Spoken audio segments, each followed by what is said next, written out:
सभी लोगों को मेरी तरफ से होली की ढेर सारी शुभकामनाएं।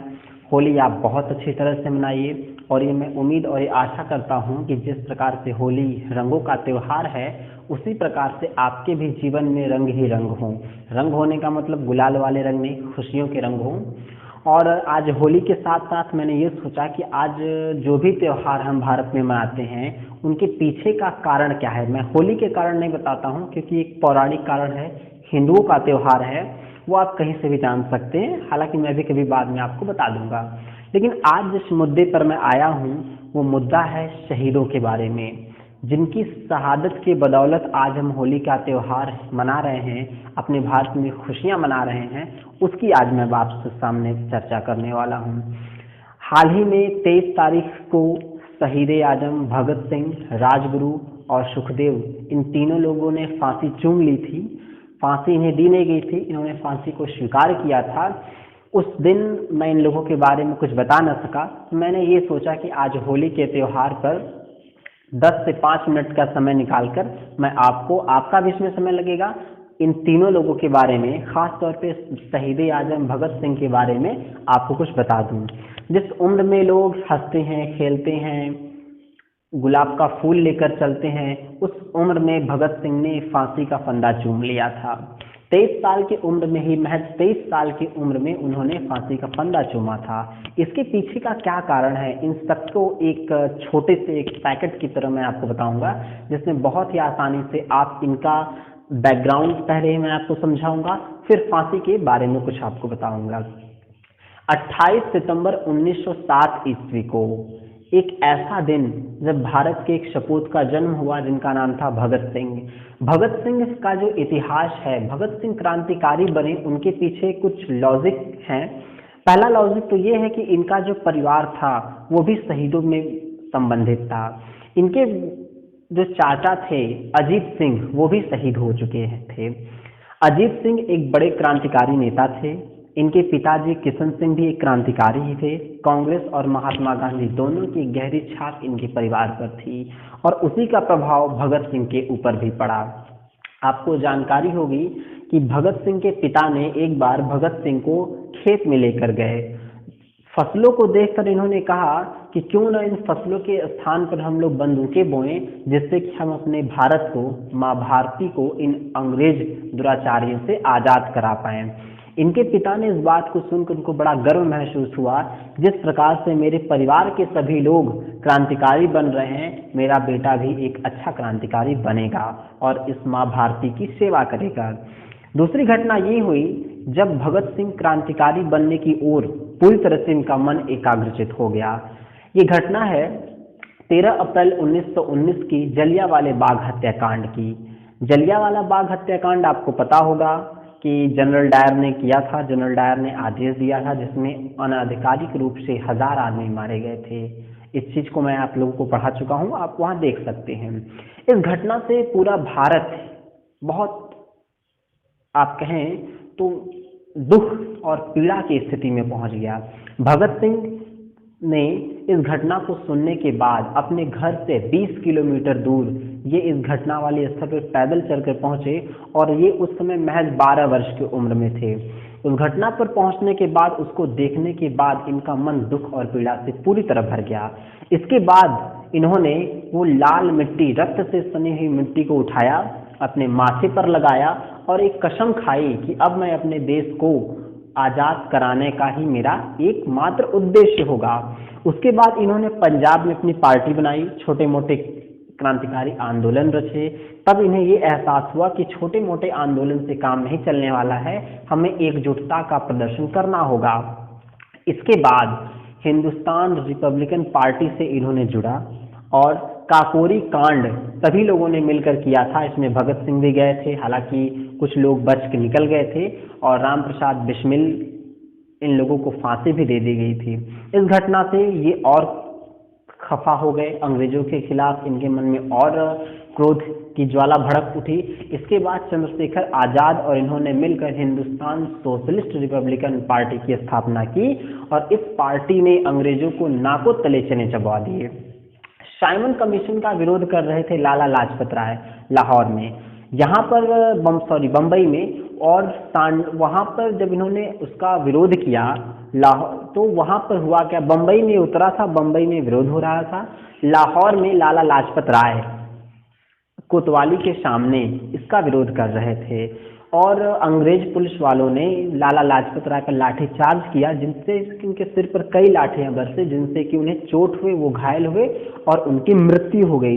लाला लाजपत राय मरने से पहले, शहीद होने से पहले, माफ कीजिएगा, मरना नहीं कह सकते, शहीद कह सकते हैं, शहीद होने से पहले उन्होंने कहा था कि मेरे सिर पर मारी हुई एक एक लाठी अंग्रेजों के ताबूत की कील साबित होगी, और परिणाम वही निकला।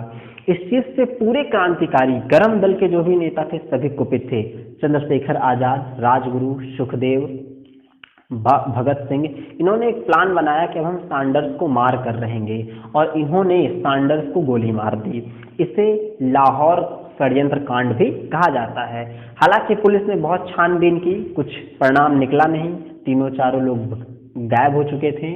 और इस घटना के बाद भगत सिंह ने अपनी दाढ़ी और मूछ और बाल, सारी चीजों को, मतलब दाढ़ी और बाल कटवा लिए थे, जिससे कि पहचाना न जा सके कि भगत सिंह कौन है। इसके बाद इनके जो क्रियाकलाप थे वे फिर जारी होते हो गए। एक घटना और घटित हुई कि जब असेंबली में मजदूरों के खिलाफ एक बिल आ रहा था, असेंबली में मजदूरों के खिलाफ जब बिल आ रहा था, उसमें भगत सिंह ने वहां पर जाकर, भगत सिंह और बटुकेश्वर दत्त, इन दो लोग वहां गए और इन्होंने खाली स्थानों का चुनाव किया और वहां पर बमबारी की।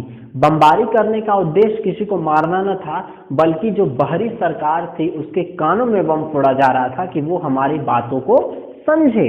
इसके बाद ये चाहते तो वहां भाग भी सकते थे। चंद्रशेखर आजाद जी ने ये कहा था कि आप वहां से निकल जाएंगे, लेकिन भगत सिंह ने कहा नहीं, यदि हम अपने आप को गिरफ्तार करा देंगे तो इससे पूरे भारत में चर्चा फैलेगी और भारत में क्रांति की ज्वाला भड़क उठेगी। हालांकि भगत सिंह और बटुकेश्वर दत्त, राजगुरु, इन लोगों को ये नहीं पता था कि इस घटना पे इन्होंने सोचा कि बमबारी करेंगे, छोटी मोटी केस चलेगी, हम निकल जाएंगे, लेकिन ये भूल गए थे कि जो लाहौर षड्यंत्र कांड था उसमें इनके ऊपर केस चलने लगेगा।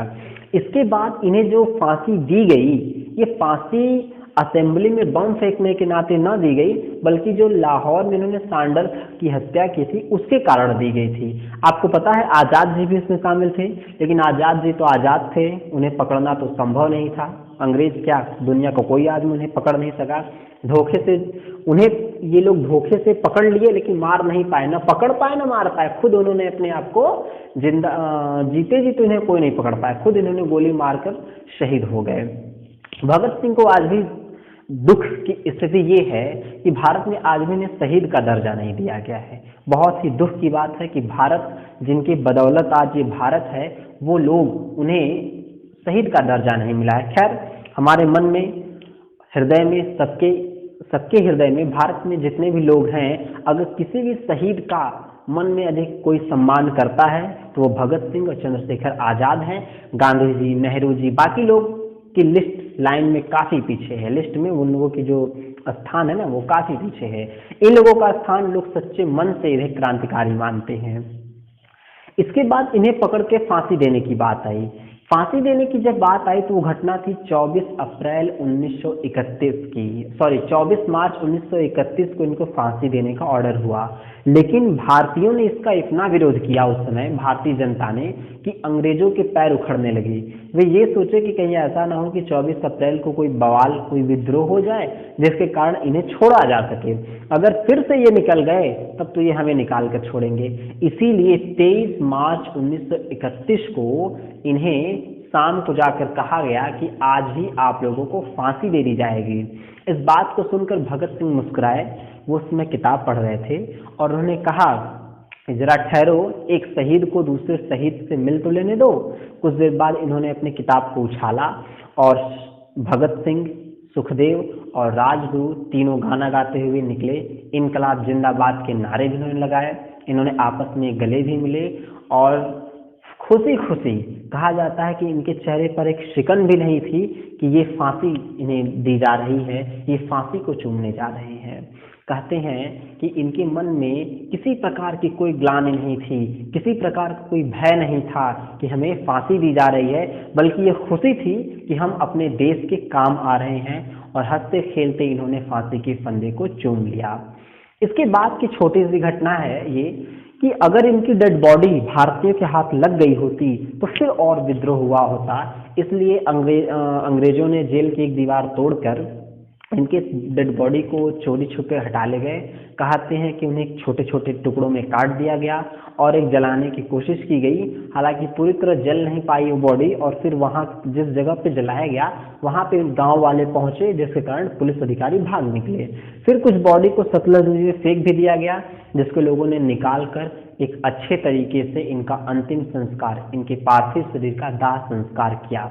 और उसके बाद से भगत सिंह, सुखदेव, चंद्रशेखर आजाद, बटुकेश्वर दत्त, जतिन दास, जितने भी क्रांतिकारी हैं उनका सम्मान हम अपने दिल से करते हैं। बाकी कुछ नेता जरूर हैं, उनका सम्मान लोग भय से भी करते हैं, समाज के भी भय से करते हैं, लेकिन अगर हृदय से पूछा जाए सम्मान किसको किसे दिया जाता है तो उनमें नाम भगत सिंह, चंद्रशेखर आजाद, इन्हीं लोगों का आएगा। तो मैं होली के साथ साथ ये उम्मीद करता हूँ कि जो छोटी सी वीडियो रही इसमें आपको बहुत कुछ सीखने को मिला होगा। आप ये कोशिश कीजिए कि भगत सिंह के सपनों का जो भारत था उसे हम बना सकें। उनका ये मानना था कि एक ऐसे भारत का निर्माण किया जाए जहां पर सभी लोग एक समान हो, किसी प्रकार के ऊंच नीच का कोई भेदभाव नहीं हो, किसी प्रकार की कोई अशांति का माहौल ना हो। हालांकि आज का जो भारत है ये उनके सपनों का भारत तो हम नहीं कह सकते, फिर भी ये हमारी और आपकी जिम्मेदारी बनती है कि हम अपने भारत को उन शहीदों के सपनों का भारत बनाने में कुछ योगदान कर सकें।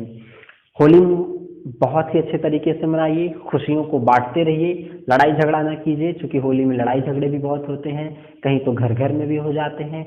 आप प्रयास कीजिए कि लड़ाई झगड़े न घर में हो, न पड़ोस में हो, न देश देश में हो, और किसी से न हो। आज खुशियों का दिन है, खुशियां बांटने, खुशियां लेने का दिन है। आप प्रयास कीजिए कि खुशियों को आप ज़्यादा से ज़्यादा बांट सके। मिलते हैं अगले वीडियो में, तब तक आप देखते रहिए हमारे सभी वीडियोस। धन्यवाद।